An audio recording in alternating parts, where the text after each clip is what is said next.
Hello રોકાણકાર મિત્રો, આજના વિડીયોમાં દરેકનું સ્વાગત છે. જેટલા લોકોએ ચેનલને સબસ્ક્રાઇબ કરી છે એમને ખૂબ ખૂબ ધન્યવાદ. આજના વિડીયોમાં આપણે 2-3 સબ્જેક્ટની ચર્ચા કરીશું. એમાં સૌથી પહેલાં માર્કેટની ચર્ચા કરીએ, પણ આપણે આગળ વધીએ તે પહેલાં એક ડિસ્ક્લેમર કે હું કોઈ સેબી રજિસ્ટર્ડ એનાલિસ્ટ નથી. તો અહીંયા જે કોઈ સ્ટોકની આપણે ચર્ચા કરીએ એ ફક્ત એજ્યુકેશનલ પર્પઝથી ગણવી, આપણે એનું વિશ્લેષણ કરીએ છીએ. એની માહિતી જે છે એ થોડી તમારી સાથે શેર કરું છું. બાકી કોઈ લેવા કે વેચવાની ટિપ્સ ગણવી નહીં. લેવા વેચવાનો નિર્ણય તમે તમારા ફાઇનાન્શિયલ એડવાઇઝરની સલાહ લઈને કરી શકો છો. તો શરૂઆત કરીએ મિત્રો માર્કેટથી. તો આજે માર્કેટ ખૂબ ડાઉન હતું. એક સમયે નિફ્ટી લગભગ 300 પોઈન્ટથી પણ વધારે ડાઉન હતો. જો કે મિડ કેપ અને સ્મોલ કેપ શેરોમાં એટલું બધું ઘટાડો દેખાણો નહીં. પછી કદાચ એવું બને કે આપણે જે વોચ કરતા હોય એમાં ખાસ નોંધપાત્ર ઘટાડો ન દેખાતો હોય. એમાં પણ કેટલાક શેરોમાં હતો, પણ તેમ છતાં એટલો ઘટાડો નહોતો. પણ તેમ છતાં જો ફ્રન્ટલાઇન સ્ટોક બધા નિફ્ટી ને બેંક નિફ્ટી ને એ બધું ઘટતું જ રહે તો પછી ધીમે ધીમે સ્મોલ કેપ અને મિડ કેપ શેરોમાં પણ ઘટાડો આવે છે. પણ તેમ છતાં સારા ફંડામેન્ટલ્સવાળા અને પહેલેથી તમે રિસર્ચ કરી રાખેલું હોય કે જેનો બિઝનેસ ભવિષ્યમાં ખૂબ સારો છે એવા સ્ટોક જો તમને નીચા ભાવે મળે તો આમ તો ખરેખર એક જાતે તક કહેવાય જો ઘટાડો આવે તો. કારણ કે હજી કેટલી બધી એવી સ્ક્રિપ્ટ છે કે આપણે વિડીયોમાં ચર્ચા કરી છે, પણ એના ત્યાર પછીથી કોઈ સારો એવો એમાં ઘટાડો આવ્યો જ નથી. તો ઘટાડે આવા શેરોને ભેગા કરવા માટેની તક કહી શકાય, કોઈ લેવા વેચવાની સલાહ નથી.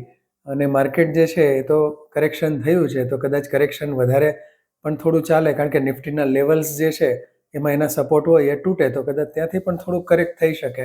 તો કદાચ એ તે આપણે સ્ટોક માટે એલોકેશન કર્યું હોય તો વધારે પણ થોડી ઘટાડાની તૈયારી રાખવી પડે. પણ લાંબા ગાળાનો જે ભવિષ્યથી રોકાણ કરતા હોય એમને કોઈ ખાસ ચિંતા થતી હોતી નથી. અને બીજું કે કેટલાક આપણા વિડીયોમાં જ જેની ચર્ચા કરેલી એવા કેટલાક સ્ટોક આજે 4-5% પણ અપ હતા. એક સમયે ફોકસ લાઇટિંગ અને બ્લુ પેબલ પણ અપ હતો. બ્લુ પેબલ એસએમઈ આઈપીઓ છે એટલે કદાચ બધા એમાં કામ ન કરી શકે, પણ ફોકસ લાઇટિંગ જેવી કંપનીઓ તો નાના રોકાણકારો પણ એના માટે વિચારી શકે છે. અને બ્લુ પેબલમાં પણ જેમની મૂડી મોટી છે અને મોટું જોખમ લઈને કામ કરે છે એમના માટે તો 5-6% એક દિવસમાં ઉછાળો એટલે એક તક કહી શકાય. પણ તેમ છતાં દરેકે પોતાને પ્લાનિંગ જોઈ અને પોતાની મૂડી પ્રમાણે એ રીતે સ્ટોક માટે વિચારી શકાય. ત્યાર પછીથી હવે આપણે વાત કરીએ આઈપીઓની. તો 3 આઈપીઓના એલોટમેન્ટ આવવામાં છે અથવા કોઈને આવી ગયા હશે, કેટલાકને ચાલુ છે, ફંડ અનબ્લોકિંગ ચાલુ છે. 3 જે છે એક લાઈફ સાયન્સીસ, મોબીક્વિક અને વિશાલ મેગામાર્ટ. તો આ 3 આઈપીઓમાંથી સૌથી સારામાં સારું જે પ્રીમિયમ બોલાય છે મોબીક્વિકનું છે.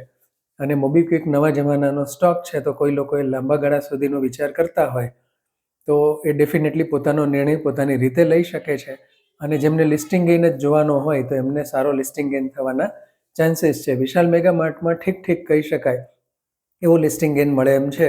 એટલો બધો દેખાતો નથી કે એ 15-20% વધારે ભાવથી લિસ્ટ થશે, પણ છતાં શેર બજારમાં કંઈ કહી ના શકાય. સાઈ લાઈફ સાયન્સીસ જે છે એમાં જે લોકોનો બહુ વધારે લાંબુ વિઝન ન હોય એમણે બને ત્યાં સુધી તો લિસ્ટિંગ ગેઇન જ પૂરતું રાખી શકાય, કારણ કે ભરાણો તો ઓછો એટલે એલોટમેન્ટ જેમણે ભર્યું છે એમને લગભગ મળ્યું હશે તો પોતાની રીતે એ નિર્ણય કરે. બાકી કંપની વિશે આપણે એના વિડીયોમાં જ ડિસ્કસ કર્યું છે. અને લાંબા ગાળાનું રોકાણ કરતા હો તો 1-2 રિઝલ્ટ ફાઇનાન્શિયલ આવી જાય પછી વિચાર કરવો જોઈએ. હા, પછી તમને એનું સેગમેન્ટ સારું લાગતું હોય, જેમ કે સાઈ લાઈફ સાયન્સીસ છે તો વેલ્યુએશન ખૂબ વધારે છે, પણ એનો જે બિઝનેસ જે છે એ contract research and developing and manufacture organisation, તો એ બિઝનેસ ખૂબ સરસ છે અને બિઝનેસવાળી કંપનીઓ બધી ખૂબ સારા પી મલ્ટિપલથી કામ કરે છે. તો આવા ફેક્ટરથી તમે અલગ અલગ સ્ક્રિપ્ટમાં તમારો નિર્ણય લઈ શકો છો. પણ આમ જોવા જઈએ ને તો ઓવરઓલ કોઈ પણ આઈપીઓ હોય વધુમાં વધુ 2 કે 3 દિવસ સુધીમાં એનો નિર્ણય લઈ લેવો જોઈએ. જો તમે એને જાળવી રાખવા માગતા હો તો, અથવા તો એને તમે તમારું હોલ્ડિંગ ઓછું કરવા માગતા હોય તો. કારણ કે ત્યાર પછીથી એમાં બહુ ન્યૂઝ કે એમાં લાઇમલાઇટમાં કંઈ રહેતું નથી હોતું. પછી કન્સોલિડેશન આવતું હોય છે અને આગળ કદાચ પછી એ ગમે તેટલો ઘટી પણ શકે અને ગમે તેટલો વધી પણ શકે છે. આજે એક આપણે નવો જે આઈપીઓ ખુલે છે એની ચર્ચા કરીએ. એનું નામ છે મમતા મશીનરીઝ. એક મિત્રોની કોમેન્ટ હતી કે ગુજરાત બેઝ શાહ અને પટેલ અટેક ધરાવતી કંપનીઓ વિશે કહેજો સાહેબ. તો આ કંપની જે છે એમાં પણ અટક જે છે એ પટેલ છે અને ગુજરાત બેઝ જ કંપની છે. સરખેજમાં એની ઓફિસ આવેલી છે. કંપનીનો મેઇન બિઝનેસ જે પ્લાસ્ટિક માટેના પાઉચને પેક કરવાવાળા મશીન જે છે, કે પોલિથીનને પેક કરવાવાળા મશીન છે, પ્લાસ્ટિક એક્સટ્રુઝન મશીન કે કહેવાય, એ બધું બનાવે છે. કંપની જેવી જ કંપનીનું નામ આપું એટલે તમને ખ્યાલ આવી જશે. એક કંપની એવી જ છે, રાજુ એન્જિનિયરિંગ.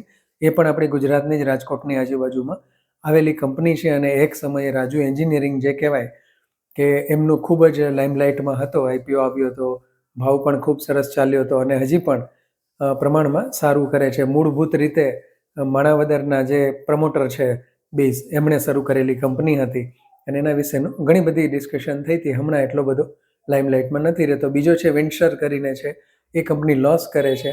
અને ત્રીજી જે કંપની છે કાબ્રા એક્સટ્રુઝન, કે જે ભણસાલી ગ્રુપની કંપની છે, જે પ્લાસ્ટિબેન્ડ જે છે એમના જ ગ્રુપની કંપની છે. અને ઈવીમાં પણ એમણે જ્યારે પોતાનો બિઝનેસ એક્સપાન્ડ કર્યો હતો ત્યારે કંપનીમાં ખૂબ સરસ મજાનો ઉછાળો જોવા મળ્યો હતો. તો આ 3 કંપની એની પિયર્સની કંપની છે. તો આ બિઝનેસની વાત થઈ. કંપની ઇન્ટરનેશનલી પણ સારું પ્રેઝન્ટ ધરાવે છે, બહાર પણ મશીનરીઝ એક્સપોર્ટ કરે છે. ઘણા બધા કન્ટ્રીમાં કંપનીનો બિઝનેસ છે. ઇન્ડિયામાં પણ સારો બિઝનેસ છે. આ કંપનીના પ્રોસ્પેક્ટ્સમાંથી આપણને જોવા મળે છે. કંપનીના ફાઇનાન્શિયલ્સની વાત કરીએ તો ફાઇનાન્શિયલ્સ પણ પ્રમાણમાં સારા છે. જે પહેલા વર્ષનું ફાઇનાન્શિયલ્સ છે એમાંથી બીજા વર્ષે જમ્પ સારો છે, પણ બીજા ને ત્રીજા વર્ષે ઠીક કહી શકાય, બહુ એટલો બધો ગ્રોથ નથી. અને જે આઈપીઓ અત્યારે ફાઇલ કરે છે ત્યારે જૂન કે જુલાઈ સુધીના કંઈક રિઝલ્ટ છે, એપ્રિલ મે ને જૂન સુધીના રિઝલ્ટ છે. તો એમાં પણ એટલું ખાસ પરફોર્મન્સ નથી. એટલે છેલ્લેના સમયમાં જે ગ્રોથ કહેવાય એ એટલો બધો દેખાતો નથી. પણ ઓલ ઓવર બિઝનેસ કંપનીનો સારો કહી શકાય, પ્રોફિટેબલ કંપની છે. લગભગ 243 રૂપિયાની પ્રાઇસ છે. અને ગ્રે માર્કેટ પ્રીમિયમ જે કહેવાય, આપણને રોકાણકાર તરીકે પહેલાં વહેલા એ જ જોવાનું મન થતું હોય કે લિસ્ટિંગ ગેઇન કેટલો છે, સેફટી છે કે નહીં. તો ગ્રે માર્કેટ પ્રીમિયમ 23% માંડીને 27%ની આજુબાજુ છે. એટલે જે કહેવાય કે ડિસ્કાઉન્ટમાં લિસ્ટિંગ થવાના ચાન્સીસ એટલા બધા દેખાતા નથી આપણને. પર્સનલી મેં પોતે જેટલા એકાઉન્ટ અવેલેબલ હોય એમાં ભરવા માટેનો વિચાર કર્યો છે. પણ મેં અગાઉ કીધું તેમ ફંડ જોવું પડશે કેટલું અનબ્લોકિંગ થાય છે, અને ફંડ આપણી પાસે હંમેશા લિમિટેડ હોય છે.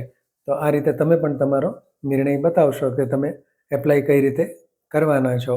પણ ઓલ ઓવર કંપની જે છે એનું રેટિંગ એપ્લાય કરવા જેવું મને પોતાને પર્સનલી તો લાગે છે. તો આ થઈ આઈપીઓની વાત. હજી બીજા પણ જેટલા આઈપીઓ છે, કારણ કે આ અઠવાડિયે એટલે આવનારા સમયમાં 19 તારીખ પછીથી પણ ઘણા આઈપીઓ પાઇપલાઇનમાં છે અને એકાદો એસએમઈ આઈપીઓ માટે પણ વિચાર કરું છું. પણ હવે વિડીયો બનાવવાના ટોપિક વધતા જાય છે. સબસ્ક્રાઈબર મિત્રો જે છે એમની ડિમાન્ડ છે. જેમ કે હમણાં હોલ્ડિંગ કંપનીનો વિડીયો બનાવ્યો તો ત્યાર પછી બીજા ઘણા મિત્રોએ બીજી પણ હોલ્ડિંગ ઘણી કંપનીઓનું ધ્યાન દોર્યું. એટલે ઘણી બધી હોલ્ડિંગ કંપનીઓ તો છે જ, પણ પછી શું થાય મિત્રો કે વિડીયો લાંબો થઈ જાય અને જેટલું બને એટલું ટૂંકામાં અને પ્રમાણમાં ક્વોલિટીવાળી વસ્તુઓ જે મૂળ એનો અર્ક જે જાણવાનો છે એ થઈ જતું હોય. તેમ છતાં કદાચ ભાગ 2 હોલ્ડિંગ કંપનીઓનો વિચાર છે. પણ ઘણા ગુણીજન મિત્રો પણ સબસ્ક્રાઈબર છે એનો મને ખૂબ આનંદ છે. અને ઘણા મિત્રોની કોમેન્ટ ખૂબ સરસ આવે છે. એમનો ખૂબ ધન્યવાદ જે આ ચેનલ માટે લખે છે, જે અભિપ્રાયો આપે છે. અભિપ્રાય દરેકે આપવો જોઈએ, ભલે જે હોય તે. નિખાલસ અભિપ્રાય દરેકે આપી શકે છે. સારો ખરાબ એ અલગ વસ્તુ છે, એમાં કોઈ પ્રશ્ન નથી આવતો. હમણાં જ મારા એક મિત્રએ મારું ધ્યાન દોર્યું કે વિડીયો બનાવતી વખતે બને એટલું ઉપર જોવાનું રાખીએ તો આઈ કોન્ટેક્ટ સારો જળવાય છે. એમનું ખૂબ સારું સજેશન છે. મારો કોલેજ કાળનો મિત્ર છે અને એમનો કોન્ટેક્ટ થયો તો મને ખૂબ આનંદ થયો. તો આવી જ રીતે વધુને વધુ મિત્રો આપણે જોડાતા રહીએ.